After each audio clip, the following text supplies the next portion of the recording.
தமிழா பார்வையாளர்களுக்கு வணக்கம். தமிழக அரசியல் வட்டாரம் சூடுபிடிக்க துவங்கி கொண்டே இருக்கிறது. இன்பநிதி கலைஞர் தொலைக்காட்சியினுடைய நிர்வாகத்தில், அதுவும் குறிப்பாக நிதி நிலையை கையாளக்கூடிய ஆசனத்தில் அமர வைக்கப்பட்டிருக்கிறார். ஒரு 20 வயது நிரம்பிய இளைஞன் ஒரு மிகப்பெரிய ஒரு தொலைக்காட்சி நிதி நிர்வாகத்தில் அமர வைக்கப்பட்டிருக்கிறார் அவசரமாக. இந்த செய்தியை நாம் எப்படி பார்க்க முடிகிறது என்றால், இந்த இன்பநிதி வெளிநாடுகளிலே முதுகலை பட்டமோ அல்லது இளநிலை பட்டமோ அல்லது அமெரிக்கா போன்ற நாடுகளிலே ஹார்வர்டு யூனிவர்சிட்டியிலே ஒரு பெரிய கல்விமானாகவோ ஆக்க வைக்கப்பட்டிருக்க வேண்டும். அதன் பிறகு அவர் நிர்வாகத்தில் அமர வைக்கப்பட்டிருக்க வேண்டும். அவசரமாக 20 வயது நிரம்புகிற 19 வயது முடிய போகிற இந்த இளைஞனை பணிச்சுமைக்குள் மூழ்கடிக்கிறார்கள் என்ற தேவை ஏன் ஏற்பட்டது? ஒரு ஆணுக்கு திருமணம், பெண்ணுக்கு திருமணம் என்பது ஏறக்குறைய ஆணுக்கு 21, பெண்ணுக்கு 18. ஆனால் பலாயிரம் கோடி மிகப்பெரிய அரசியல் கட்சி, எதிர்கால முதலமைச்சர் நாற்காலி, இந்த இளைஞன் ஒரு ஐரோப்பா நாட்டிலோ அல்லது அமெரிக்காவில் புகழ்பெற்ற பல்கலைக்கழகங்களிலே முதுகலை பட்டம் பெற்றிருக்க வேண்டும். லண்டனுக்கு அனுப்பி ஏதோ ஒரு பட்டம், லண்டனில் படித்திருக்கிறார் ஒரு பெயருக்கு. இந்த அவசரம் ஏன் அவசரமாக நிகழ்த்தப்பட்டிருக்கிறது என்று சொன்னால், தந்தையார் முதலமைச்சர் நாற்காலியை நோக்கி நகர்கிறார். தந்தையாருடைய தந்தை முதலமைச்சர் ஆசனத்தில் இருக்கிறார். இப்பொழுது இந்த இளைஞன் அவசர கால நடவடிக்கையை போல கலைஞர் தொலைக்காட்சியினுடைய நிர்வாக கட்டமைப்புக்குள் கொண்டு வரப்பட்டிருக்கிறார். தந்தையார் இன்னும் முழுமையாக கட்சியை கட்டுப்பாட்டுக்குள் கொண்டு வரவில்லை, ஆட்சியை கட்டுப்பாட்டுக்குள் கொண்டு வரவில்லை. 49, 50 வயதை நிறைவு அடைகிறது. அப்படி நிறைவடைகிற பொழுது தமிழ்நாட்டில் இதே 49, 50 வயது விஜய் முதலமைச்சர் நாற்காலியை நோக்கி நகர்த்தப்படுகிறார். திமுக 75 ஆண்டு கால வரலாறு உள்ள இந்த கட்சி 25 ஆண்டு கால சினிமா துறையில் மட்டுமே கவனம் செலுத்திய, திரைப்பட நடிகர்களோடு மட்டுமே திரைப்பட துறையில் இருந்த விஜய் திமுகவுக்கு எதிராக களமிறங்கி இருக்கிறார் என்றால், திமுக பலவீனமாக இருக்கிறதா, தமிழ்நாடு அரசு பலவீனமாக இருக்கிறதா? இந்த கேள்வி அனைவருக்கும் வருகிறது. இந்த பக்கம் எடப்பாடியுடைய மகன் மிதுன், எடப்பாடிக்கு நம்பிக்கையான ஆட்களே இல்லை, காலை வார தயாராக இருக்கிறார் வேலுமணி, ஒருமையிலே அழைக்கிறார் என்றெல்லாம் செய்தி வருகிறது. அந்த அளவுக்கு கோபமாக இருக்கிறார் வேலுமணி. வேலுமணியிடம் பாதுகாக்க சொன்ன பல ஆயிரம் கோடி அத்தனையும் ஏதோ ஒரு சூன்யமான நிலைக்கு வருகிறது. அதே போல் அவசரமாக எடப்பாடியுடைய மகன் மிதுன் களமிறக்கப்படுகிறார். நம்பிக்கையான ஆட்களே இல்லை எடப்பாடிக்கு. காலை வாருகிற நபர்கள் தான் இருக்கிறார்கள். சூது துரோகம் அத்தனையும் பார்த்தாகிவிட்டது இந்த 5 வருடத்தில். அதற்கு முன்பு அவன் முதலமைச்சராக இருந்த பொழுது அத்தனை அரசியல் ராஜதந்திரங்களையும் பார்த்தாகிவிட்டது. இப்படி ஏறக்குறைய 30-40 ஆண்டு காலம் எடப்பாடி பார்க்காத அரசியல் வியூகங்களோ அரசியல் தலைவர்களோ ஜெயலலிதாவோ எம்ஜிஆரோ அமித்ஷாவோ மோடியோ அத்தனையும் பார்த்தாச்சு. ஆனால் தமிழ்நாட்டு அரசியல் இப்பொழுது அதிமுகவினுடைய வெற்றி தோல்வி விஜயை எதிர்பார்த்து காத்து கிடக்கிறது. விஜய்க்கும் அதிமுக அரசியலுக்கும் திமுக அரசியலுக்கும் மிகப்பெரிய ஒரு பலவீனமான கட்டம். திமுக தெம்பாக இருந்தாலும் உள்ளுக்குள்ளே உதறல். எடப்பாடி உண்மையாகவே உதறல். விஜய் அதிமுக கூட்டணியை காப்பாற்றினால் கரையேறுவார், இல்லை என்றால் கப்பல் தரை தட்டிவிடும். இப்படியான ஒரு நிலைமை. இதில் திமுக இந்த டவுசர் பாய்ஸ் இளைஞர்களை நோக்கி திமுகவினுடைய அழுத்தம் அதிகமாகிக் கொண்டே போகிறது. ரத்தீஷ் தினம் சரி 50 கோடி ரூபாய் ஹவாலா மூலம் துபாயிலே பதுக்கப்படுகிறது. அப்போ எத்தனை 1000 கோடி ரத்தீஷிடம் பதுங்கி கிடக்கிறது. விக்ரம் ஜூஜு, கேசி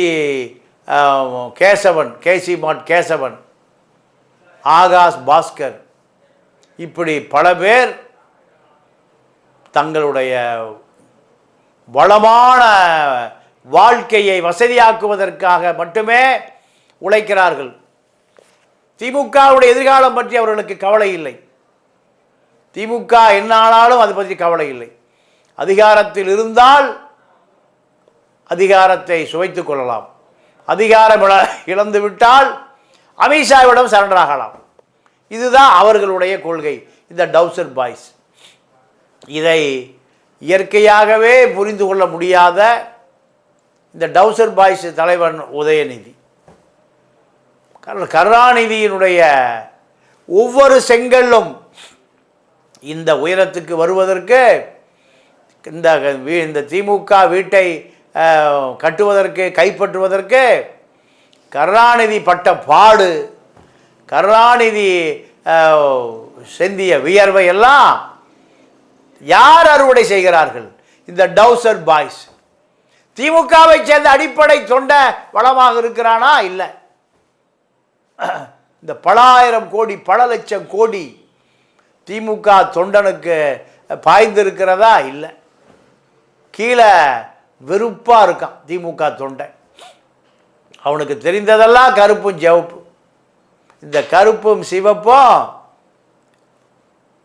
திமுகவை ஆட்சியிலே அமர்த்துகிறது. கருப்பும் சிவப்பும் திமுகவுடைய இளைய தலைமுறைக்கு அடுத்த தலைமுறைக்கு கொண்டு சேர்க்கவில்லை. கொண்டு சேர்க்காததனுடைய விளைவு நீங்கள் அடிப்படை கட்டமைப்பை தகர்ந்து போகிறது. பதவி சுகத்தை மட்டுமே அருந்துவதற்கு பல வேடந்தாங்கள் பறவைகளெல்லாம் திமுக உடைய உழைப்பை, அடிப்படை தொண்டனுடைய உழைப்பை நீங்கள் லண்டனிலும் துபாயிலும் பதுக்குகிறது. அதிமுக அரசியல் வேலுமணி தங்கமணி 2 மணிகளும் திமுகவோடும் பிஜேபியோடும் நெருக்கமாக இருக்கிறார்கள். ராஜேந்திர பாலாஜி முன்னாள் பால்வளத்துறை அமைச்சர். இந்த பால்வளத்துறை அமைச்சர் ஆவின் வைத்தியநாதன் என்ற சிறையில் அடைக்கப்பட்ட ஒரு குற்றவாளி. இப்போ அவர் இளைய செல்வன் வழியாக அவர் பத்திரிகையாளர் ஆயிட்டார். இந்த பத்திரிகை உலகத்தை காரி துப்புகிறார்கள் மக்கள். குடிக்கிற நீங்கள் குழந்தை குடிக்கிற பாலில் தண்ணியை கலப்படம் செய்த ஆவின் வைத்தியநாதன் சிறைக்கு போய் சிபிசிஐடி வழக்கு வந்து அந்த வழக்கெல்லாம் தன்னுடைய செல்வாக்கில் ஈசிஆர் ரோட்டு பண்ணை வீட்டில் இருக்கிற பங்களாவில் தீர்த்து அது முடிந்து இப்போ அவர் டிவி டிபேட்டில் உட்கார்றார் பத்திரிகையாளர் என்ற போர்வையில். ஒரு குற்றவாளி குழந்தை குடிக்கிற பாலில் கலப்படம் செய்த ஆவின் வைத்தியநாதன் ஊடகவியலாளர் கோட்டால் வந்துட்டார். இதுதான் இன்றைய ஊடகங்கள். அதிமுகவை பொறுத்தவரை விஜயினுடைய தயவு இல்லாமல் அரசியல் ஆட்சி அமைக்க முடியாது. விஜயுடைய அதிகாரம், விஜயுடைய இளைஞர்களை திமுகவும் ஈர்க்க முடியவில்லை. அதிமுக அரசியலே இல்லை. திமுக அதிகாரம் இருக்கிறது, அங்கு அரசியல் இல்லை. ஒரு பெரிய வெற்றிடம். அந்த வெற்றிடம் விஜயை நோக்கி நகர்ந்து வந்து மையம் கொண்டு விட்டது. இது திமுக அதிமுக இரண்டு பேரும் இனிமேல் அரசியல் செய்வதற்கு ஆட்களே இல்லை. சித்தாந்த அரசியலுக்கு வேலையே இல்லை. பணத்தை கொடுத்தா ஓட்டு போட்டுருவான். ஓல்டு மங்கு குவாட்ரு, காக்கா பிரியாணி, 1000 ரூபா பணம், இல்லை 500 ரூபா பணம். எஸ்சி தொகுதிக்கு 200, பிசி தொகுதிக்கு 500. இதுதான் அதிமுக திமுக இரண்டு கட்சிகளும் நம்பிக்கையோடு காத்திருக்கிறது. இதில் விஜய் வாக்கு, அதிமுக வாக்கு, திமுக வாக்கு, இது மூன்றில் யார் கரையேறுவா, யார் யாரோடு இணைந்து கொள்ளுவார், இப்படியான ஒரு நிலை தமிழ்நாட்டில் நிலவுகிறது. எல்லாம் ஒரு பதட்டமான நிலையில்தான். மீண்டும் ஆட்சிக்கு வந்துவிட வேண்டும். ஆட்சிக்கு வரலைன்னா திருடிய பாதியை பிஜேபிக்கு கப்பம் கட்டணும். இது திமுகவுடைய பதட்டம். விஜயனுடைய பதட்டம் அரசியலுக்கு வந்தாச்சு, ஆட்சியை பிடிக்கணும், வாய்ப்பு இல்லை. அதிமுகவோடு சேரணும்.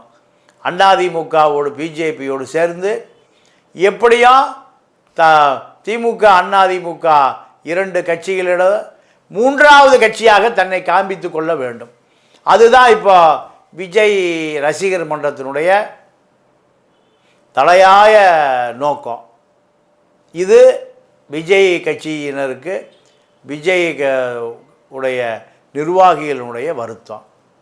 அதிமுக துரோகிகளுக்கு மத்தியில், எதிரிகளுக்கு மத்தியில் துரோகத்தை முறியடித்து, எதிரியை வியூகத்தை உடைத்து, உள்கட்சி